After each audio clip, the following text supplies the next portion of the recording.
And on the 8th day, God looked on his planned paradise and thought to himself, I need a pseudo-intellectual pretty face with only one really decent franchise character under his belt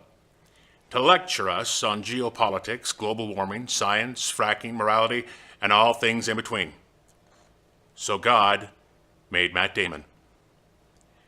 I need someone who can interject himself into every public discourse, be it scientific or domestic policy, despite having no practical knowledge or expertise in those areas, be given ample press coverage for the biased statements without having actual facts to back them up, and still have time to make it to a red carpet premiere, all without cracking a sweat.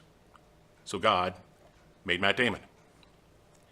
I need someone who can go from winning the Academy Award for Good Will Hunting to choosing to make steaming piles of cinematic fecal matter like The Legend of Bagger Vance, All the Pretty Horses, and Behind the Candelabra, and for some baffling reason still be viewed as someone brilliant enough to give Joe and Jane Q public advice in living their daily lives. So God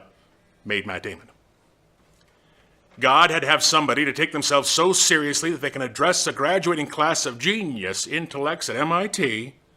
spout rambling anti-Republican pablum to an already sympathetic crowd in Massachusetts, wherein he longs for an alternate dimension without Donald Trump, all the while praising Elizabeth Warren and lecturing the fledgling eggheads-to-be about the dangers of global climate change, while still having the cojones to throw in a civics lecture on the pros and cons of the United States system of government.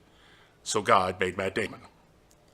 God said, I need someone arrogant enough to earn $11 million a year, buy and sell $15 million mansions with impunity, someone so egotistical as to live in an 8,990 square foot, 3-level estate built on a half-acre of land complete with pool, gym, 6 bedrooms, 8 bathrooms, servants' quarters, and 35-foot ceilings to lecture the average American man and woman struggling to put food on their table each night and keep the power from being disconnected about the dangers of income inequality and the need for redistribution of wealth.